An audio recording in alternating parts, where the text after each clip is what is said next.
Okay, class. So let's proceed to um, very short naman classification of penalties. No, there are only three classification of penalties. Ano, we have capital punishments, afflictive penalties, correctional penalties, then light penalties. Okay.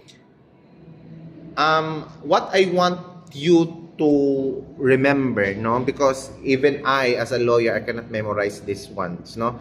I know capital punishment is death, then afflictive penalties, reclusion perpetua, 20 years and 1 day to 40 years. That's all. I cannot memorize reclusion temporal, prison mayor, and all these things. But since you're still a student, no, you are still obliged to at least familiarize. But what I want you to remember is this. This is not found in your module, I think. Yes. Is that, di ba, earlier I mentioned there are what we call grave felonies, less grave felonies, and light felonies. Okay? So, we need to know that what kinds of penalty a grave felony is punishable of. So, for example, when we say grave felonies, okay, you need to take note. Grave felonies, the impossible penalties are the following: capital punishment and afflictive penalties. So, when we say a felony is grave, then the penalty should range from prison mayor, no, prison mayor to death. Okay, to the death penalty. Although death penalty is still suspended, but it was not repealed by the Congress. There's still death penalty, but the imposition of death penalty is as of the moment suspended. Suspended, okay? Not abolished, but suspended, okay? So grave felonies, the penalties imposable includes, number one, capital punishment and afflictive penalties. When we say less grave felonies, the impossible penalties are correctional penalties. That includes destierro, suspension, arresto mayor. No, this is not arresto mayor. Arresto menor.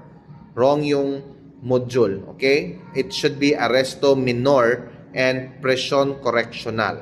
Okay? So these are the correctional penalties: destierro, suspension, arresto menor, the 1 month and 1 day to 6 months, and prison correctional 6 months and 1 day to 6 years. Okay? Then light penalties or light felonies, light penalties. Okay? Arresto menor, 1 day to 30 days. Okay? Clear? Clear yun ha? If you say light felonies, light penalties. If you say less grave felonies, correction penalties. If you say grave penalties or grave felonies, then afflictive penalties and capital punishment. Okay? Very important. The next thing that I also want you to remember and take note is the jurisdiction of the court. Okay, jurisdiction of the court. I don't know why it's not put in here, but you need to remember this. Light penalties, no? Light penalties and correctional penalties. Okay? Meaning, light felonies and less grave felonies are within the jurisdiction of the municipal trial courts. Again, light penalties and correctional penalties are within the jurisdiction of the municipal trial courts.